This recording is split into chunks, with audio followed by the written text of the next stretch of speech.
For the past month or so, I've been thinking a lot about life, and when people say that, they usually mean what they want to do in life, whether that be their career, or relationships, or entertainment, or leisure. But I've been thinking differently. Of course, I've been thinking about those things, but I've also been thinking about how much of your life is really yours. How much of your life is really being lived to its full potential. Are you living, or are you just existing?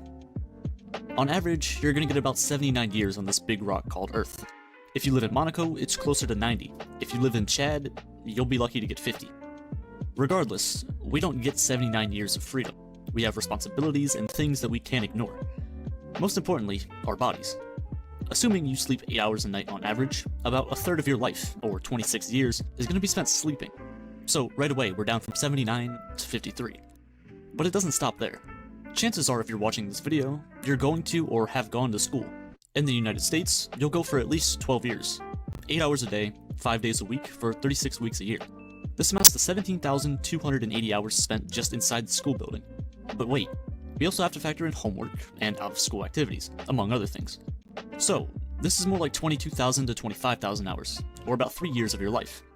If you go to college or university afterwards, make it 5 years instead. We're down to 48 years. Well, all this schooling and money you spent getting a degree has to be put to some use, right? Chances are you'll try and get a job in the field of whatever it is your degree is in. It'll probably be a full-time job, so you'll be working 40-hour weeks pretty regularly, if not more than that. Let's say you get 2 weeks of vacation per year. The average person works for about 40 to 50 years of their life, so we'll just go with the average and say 45. Over your entire life, you'll work on average about 90,000 hours, or about 10 years of your life. We have 38 years left. Wait, depending on where you live, your commute to work will vary. You might drive yourself, you might walk, you might use an Uber or a taxi. Regardless, your commute to and from work, on average, takes about 1.5 hours a day. Adding this up over your entire working career, it amounts to 17,520 hours, or about 2 years of your life. 36 years left. All of this work and studying really builds up an appetite, so you should probably spend some time eating. On an average day, we spend about 70 minutes just eating food to survive. In your 79 years of life, you'll spend about 32,000 hours just eating, or about 4 years of your life. Down to 32. Well, after you're done eating, you have to clean up, and maybe do some chores around the house. On average, you spend about 1 hour a day doing tasks just around your house, cleaning up after you eat, washing dishes, doing laundry, showering, and plenty of other stuff. This amounts to nearly 29,000 hours over the course of your life, or about 3 years. 29 years left. Eventually, all of that food and water has to leave your body somehow. You'll spend about 3 months of your life just sitting on the toilet. Yeah. Of course, we also waste time, and we do it pretty well. Over the course of our lifetimes, we'll spend about 115,000 hours on our phones, or about 13 years. This, of course, is just your phone. This doesn't include you watching TV, you playing games, among other things. 16 years left. Assuming you can afford to retire at the average age of 62, you'll spend the rest of your life living the luxuries of retirement, if you can still function properly. Over 50% of retired people over the age of 65 have some sort of disability, with 15% of those people having 3 or more. Chances are, if you are one of these people, you'll be in and out of medical care pretty often. So those final 16 years of freedom you have, it's a coin flip. That doesn't exactly entail freedom. So overall, you have 1 year in your 79-year life to really and truly do what you want to do. But despite the age you might be, young or old, you may be nearing the end of your time with some of the most important people in your life.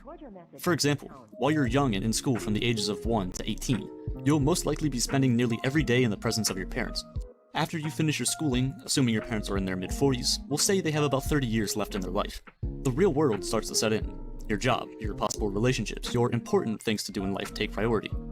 Eventually, if you leave your hometown, you'll only be seeing your parents around holidays and special occasions, maybe 10 days a year. So, 300 days left with the people who brought you into the world, whereas before you would see them almost every single day. You have already spent 95% of the time that you will ever spend with your parents in the first 18 years of your life. And now, you only have the remaining 5% for the rest of your life. At the end of the day, there's only one thing that matters, and that's your own happiness. What many people don't realize is that they do so many things in life just to try and succeed as opposed to fulfilling a purpose. They work a job they hate for 40 years just to make that extra $30,000 a year so they can afford a car that they only drive to work. It's temporary happiness, not genuine happiness. People go to school to become a doctor because their mom or their dad or somebody else told them to, not because they actually want to.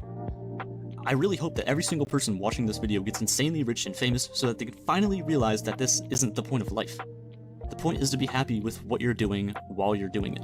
Alright, sure, the 45 working years or however long you're working is going to be hard to get past. But what if you don't hate waking up every day to go to work? What if your work is your happiness? You see, life isn't a straight path. You can't map it out perfectly one-to-one. It just doesn't work like that. We spend every day planning on what we're going to do the next, instead of just taking in the day for what it actually is.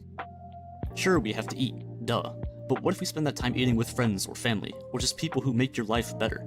Your commute to work might be long and tedious sometimes, but what if you spend that time listening to podcasts or carpooling with coworkers and friends? The 13 years we waste on our phones might seem useless, but what if we use that time to build the business you've always wanted to, or build the brand you've always wanted, or make a YouTube channel to talk to people about the random ideas you get?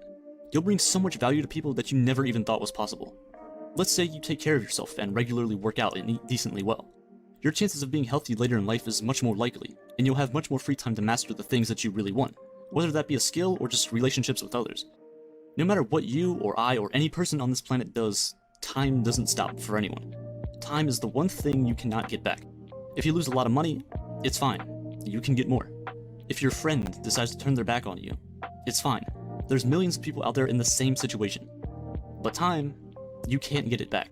Once it's gone, it's gone. How many days have you spent doing the same mundane tasks that you hate?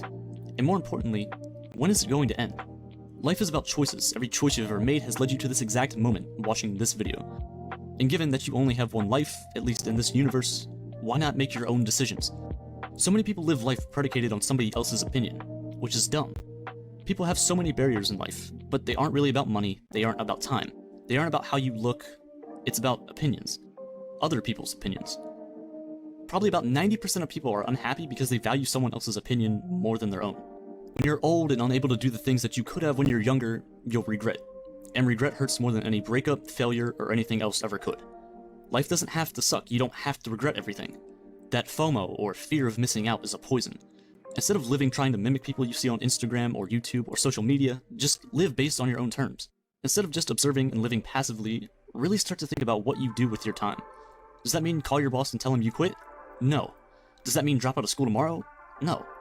All it means is to truly decide what you want in life and put yourself in the right direction. It's not gonna happen overnight, that's not the point.